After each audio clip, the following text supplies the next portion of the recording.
Hoy es viernes 28 de enero del 2022. Mi nombre es Denis Small. Está la llamada o el informe semanal del movimiento larouchista. Y esta semana el mundo sigue en la cuerda floja por el peligro de la guerra. No se ha resuelto nada, tampoco ha llegado todavía a estas alturas, obviamente, a una confrontación como tal, pero definitivamente seguimos en una situación realmente delicada. Y mientras más se siga en esa situación, más peligrosa se vuelve. Ahora, esta era la semana en que se esperaba y ocurrió la respuesta por escrito por parte de Estados Unidos a las exigencias rusas respecto a su seguridad, una respuesta por escrito a lo que ellos están exigiendo, que son dos puntos básicos: que no se puede permitir que la OTAN se siga extendiendo hacia el este, hasta las mismas fronteras de Rusia, en particular que Ucrania y Georgia no pueden entrar a la OTAN, número uno, y número dos, que no puede seguir el emplazamiento de armas avanzadas cerca de Rusia que pueden llegar en 5 minutos de vuelo a Moscú, que esta es una situación que ya agrede su seguridad nacional más esencial. Y Estados Unidos dijo que se iba a responder, y en efecto lo hizo.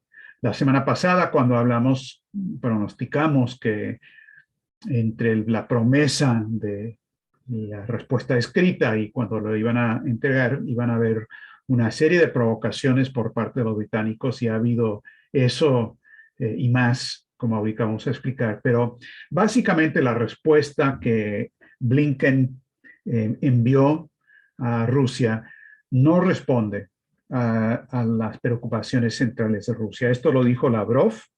Dijo: no hubo respuesta positiva, no respondieron a las cuestiones centrales. Dicen que no pueden decir que la OTAN no se puede extender más allá hacia el este, porque eso no le corresponde a Estados Unidos supuestamente. Y lo único que plantean, además de repetir lo que han dicho públicamente muchas veces, es cierta negociación o discusión sobre temas secundarios menores: transparencia en Ucrania, sobre movimientos militares, etcétera, etcétera. Pero nada en absoluto sobre lo que ha creado una situación en que Rusia dice que no puede permitir que esto siga adelante. Ahora, una de las cosas que dijo Lavrov, él habló el miércoles y luego el jueves de nuevo, porque el miércoles es cuando recibieron la respuesta por escrito. Estados Unidos le dijo a Rusia que por favor no se hiciera pública esa respuesta. Rusia dijo que por el momento eso está bien, pero que lo más probable es que si se filtre. Es decir, yo creo que los rusos, precisamente para evitar lo que pasó con las promesas vacías que luego nunca se cumplieron, va a asegurar que el público conozca lo que es la respuesta de Estados Unidos. Pero la cosa adicional que dijo Lavrov, él platicó sobre lo que fue la conversación con Blinken, y ante la declaración de Blinken, eh, de que Estados Unidos no podía, porque no le correspondía, decir que la OTAN no se puede extender más al este, Lavrov le recordó el hecho de que los Estados Unidos han firmado dos acuerdos internacionales de la OCSE, uno en el año de 1999 en Istambul y el otro en el año 2010 en Astana. Y esas declaraciones dicen, en efecto, que Estados Unidos, como los otros que firman, no van a extender sus agrupaciones militares en la dirección del otro. Es decir, es un tratado internacional que Estados Unidos firmó y que no ha cumplido, es más, lo ha violado desde el primer momento. Y Lavrov le preguntó a Blinken que cómo explicaba eso. Y lo que dijo Lavrov es que Blinken simplemente encogió los hombros, no respondió. Yo no sé, o no me importa, o ve tú a saber. No sé No sé exactamente lo que significaba eso de encoger los hombros, pero no dijo nada sobre lo que es la cuestión central, que es una preocupación muy real. Y por si quedaba alguna duda de si Estados Unidos iba o no poder, o la OTAN iban o no poder, o que los británicos iban o no poder meter una cuña entre Rusia y China, Wang Yi hizo declaraciones sobre el tema de la coordinación entre Rusia y China, eh, donde dijo que la preocupación de Rusia sobre seguridad es muy razonable y Estados Unidos debe responder a esas preocupaciones.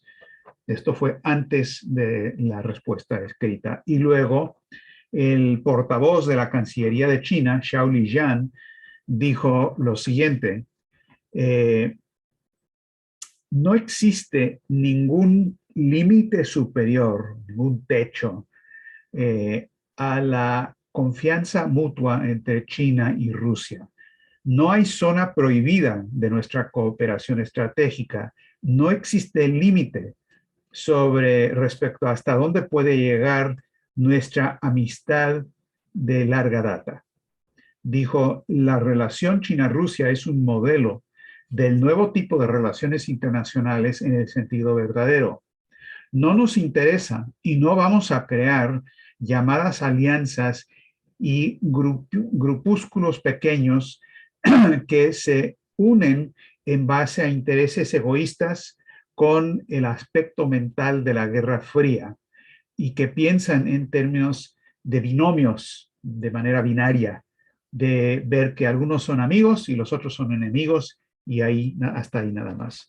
Entonces, esa es la respuesta bastante clara de China ante este impasse, porque es un impasse entre Rusia y Estados Unidos. Ahora, lo que creo que es muy importante recalcar de entrada para poder evaluar esta situación y para poder ver si se trata nada más de un impasse diplomático y, por supuesto, cada lado está negociando con una línea dura para luego poder echarse para atrás o dar un paso al costado y negociar, etcétera. Si se trata de eso, se trata de otra cosa, hay que dar un paso atrás y mirar lo que es el aspecto decisivo sobre la causa de lo que está ocurriendo. La cuestión de las sanciones económicas, lo que la gente piensa, lo que dicen, es que las sanciones y las amenazas de más sanciones en contra de Rusia forma parte y se lanzaron por el conflicto estratégico respecto a la guerra y demás.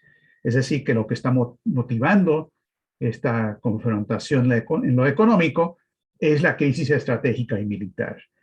La realidad es exactamente lo opuesto, es al revés, porque en realidad es la necesidad de lanzar el ataque económico en contra de Rusia y China que está provocando y se usa como justificación los problemas estratégicos y militares.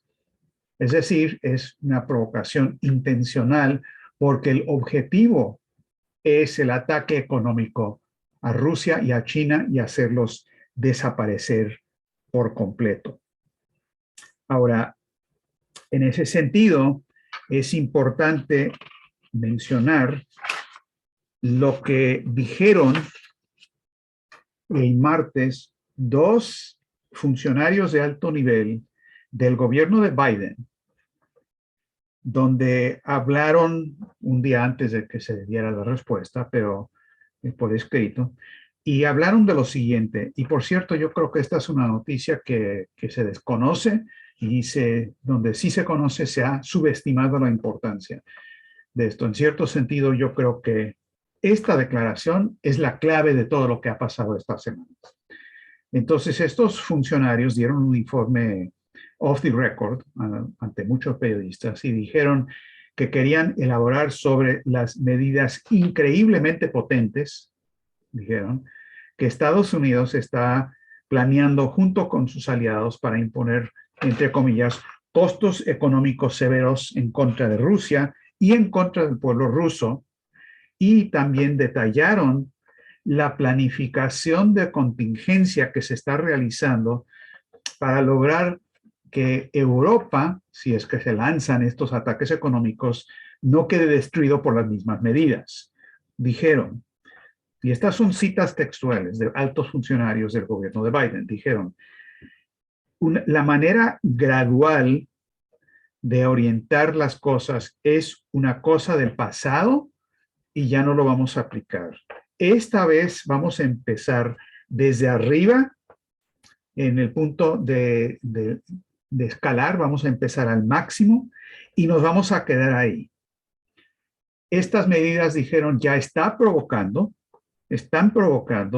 ventas de los bonos rusos en los mercados internacionales, está aumentando los costos internacionales de Rusia para pedir dinero prestado y está forzando una devaluación del rublo ruso, destruyendo el valor del rublo.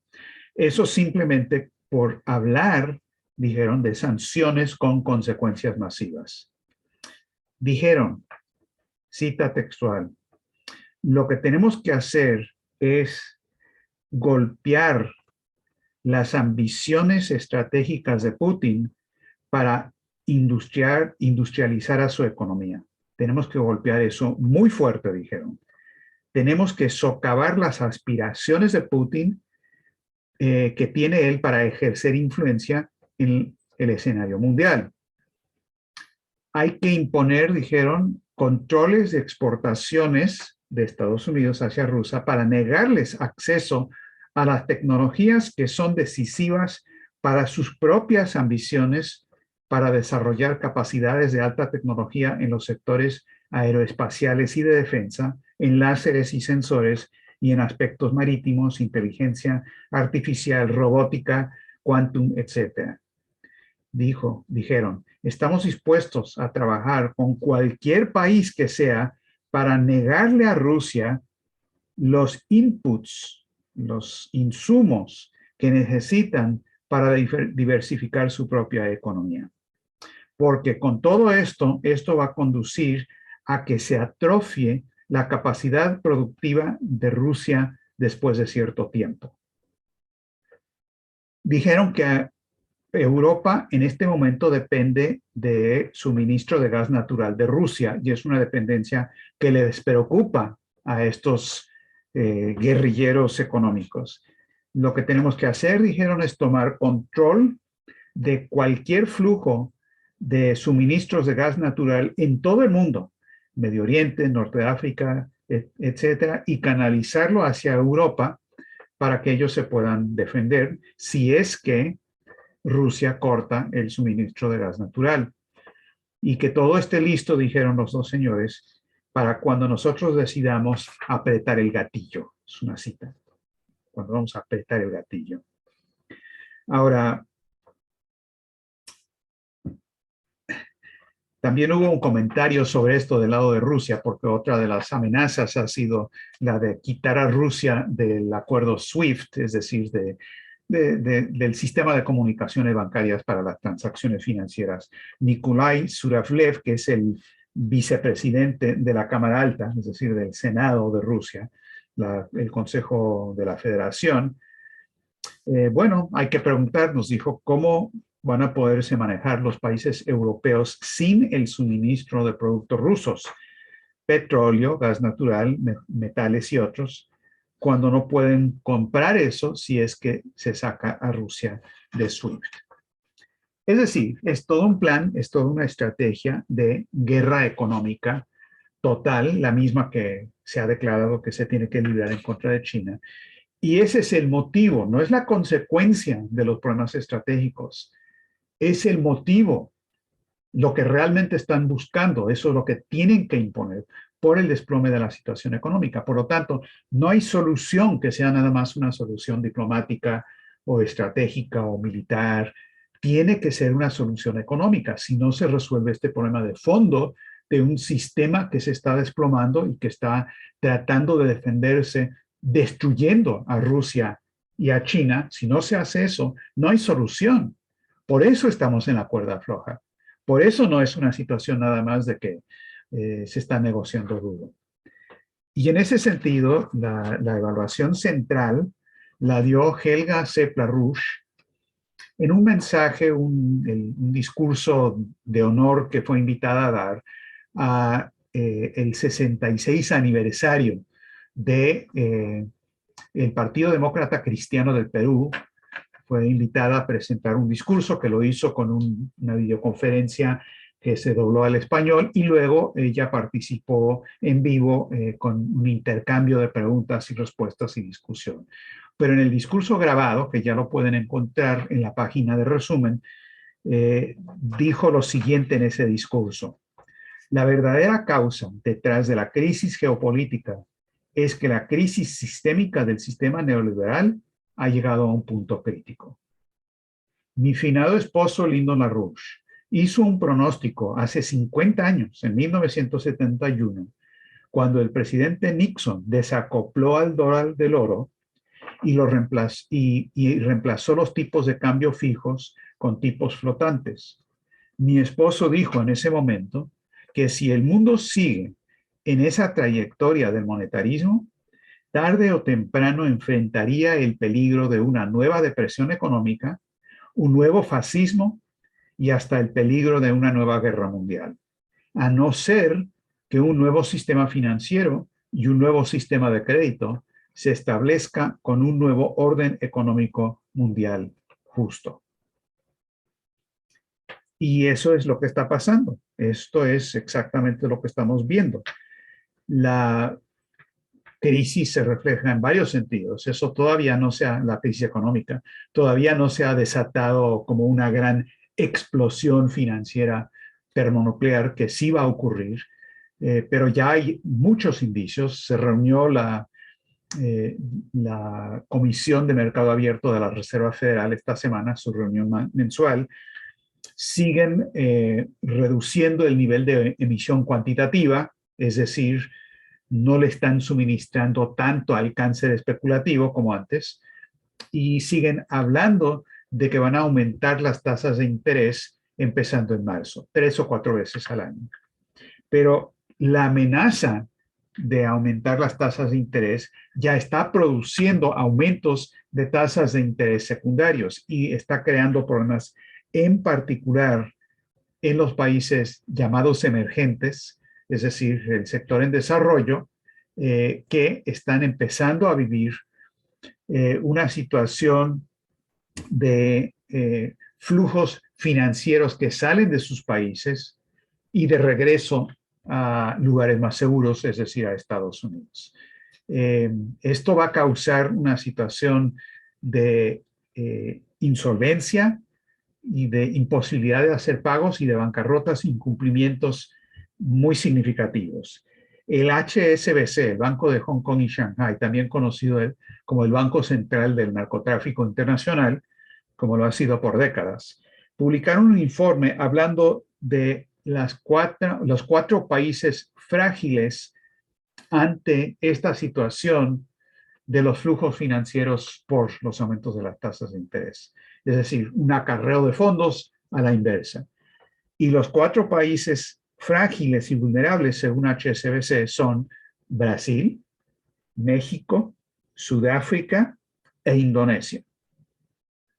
Ahora, esto tiene implicaciones estratégicas en muchos sentidos, respecto obviamente a Iberoamérica, respecto a los BRICS, Brasil y Sudáfrica.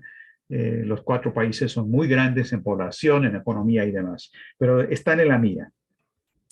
Ahora, y Larry Elliott, que es el director de asuntos económicos del diario Guardian de Londres, escribió un artículo esta semana donde también sonó la alarma por este peligro financiero.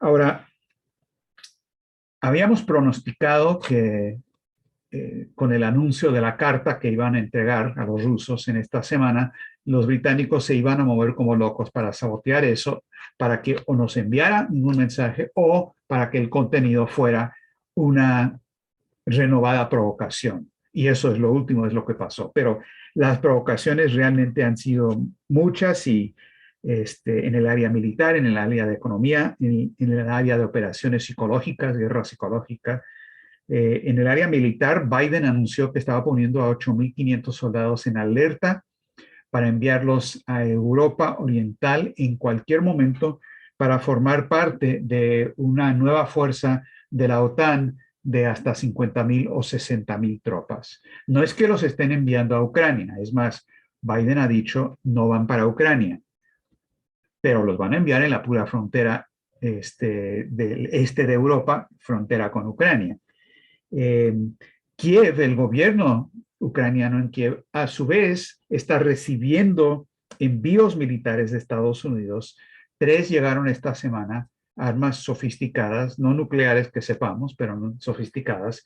Y el gobierno de Ucrania está a la vez moviendo capacidades militares hacia el este, a la frontera con Rusia, a la región de Donbass.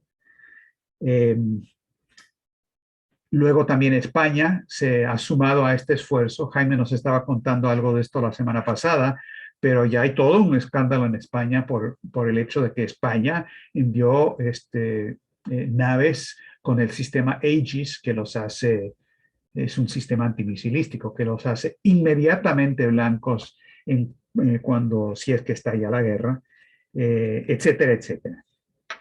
Ahora, en el área de las operaciones psicológicas, en cierto sentido es casi irrisible si no formara parte de guerra, de guerra real. Eh, a principios de semana, hace como 4 o 5 días, hubo un trascendido, se filtró, que Rusia estaba por realizar un golpe de Estado dentro de Ucrania, es decir, una revolución de color a la rusa para imponer un candidato prorruso. Y resulta que el individuo que mencionaron, creo que su apellido es Mazariev, algo así, o Mazarayev. Pues resulta que, bueno, Rusia lo negó, otros lo negaron, y este mismo Mazarayev dijo, oye, pero esto realmente es risible. Yo estoy en la lista negra de los rusos, ellos me tienen sancionado a mí. Noticia para mí que me quieren colocar como presidente de Ucrania. Bueno, eso fue ahí. Luego, el otro trascendido se filtró de que Xi Jinping le había pedido a su amigo Putin que por favor esperara con su plan de invadir a Ucrania, que Rusia ha negado que haya tal plan, que esperara hasta después de las Olimpiadas, por favor. Luego Rusia negó eso, China lo negó, obviamente parte de la guerra psicológica. Luego la embajada de Estados Unidos en Kiev, en Ucrania, ya anunció que va a sacar a los familiares de los diplomáticos que están en Kiev, es decir, que hay una situación peligrosa y que se tienen que retirar. Luego, en estos últimos 2 días, la CNN, un periodista británico muy notorio que trabaja en CNN, dijo que en la llamada entre Biden y Zelensky, que ocurrió ayer o antier, que supuestamente Biden le había advertido a Zelensky que se preparara porque la invasión rusa ya era inminente, que cualquier cosa podía ocurrir, que podrían haber saqueos y que mejor se prepararan. Y que la respuesta supuestamente de Zelensky a Biden fue, por favor, no hagas tantas declaraciones alarmistas, baja el tono, por favor. Ahora, tomó un día, pero todo el mundo ha negado que haya habido tal conversación. La Casa Blanca lo niega, Ucrania lo niega, todo el mundo lo está negando. Fue una invención total, fue un fraude total inventado. Y hay declaraciones interesantes por parte de funcionarios ucranianos, el presidente, el ministro de Relaciones Exteriores y también el ministro de Seguridad Nacional. Los 3 declararon que no hay una situación de una invasión inminente, que Rusia no tiene las tropas suficientes en la frontera para lograrlo y que ellos no han detectado nada que indique que una invasión es inminente. Y en uno de los casos, creo que fue el canciller, dijo, a lo mejor no les gusta escuchar esto, pero Rusia está moviendo las tropas dentro de su país. Ellos tienen todo el derecho del mundo para hacer eso. Y no vemos una situación de invasión. Entonces es muy interesante que los propios ucranianos están diciendo, no, no, no, por favor. Luego hay mucha oposición también que ha crecido en esta última semana en Estados Unidos, en Europa, en muchos países, en contra de esta escalada militar. Quizás una de las voces más importantes ha sido la del general Flynn, Michael Flynn. Algunos de ustedes se acordarán de él. Él fue nombrado por Trump para ser su asesor de seguridad nacional hasta que le hicieron un Watergate después de como una semana y lo tumbaron porque no querían tener a Flynn ahí. Flynn es una persona que no quiere guerra, es un militar muy respetado. Él se opuso a la guerra de Irak. Durante esa guerra lo que dijo es que tenemos que ayudar a Irak a que desarrollen la energía nuclear. Tenemos que tener energía nuclear en todo el Medio Oriente para lograr la paz. Flynn es una persona muy interesante.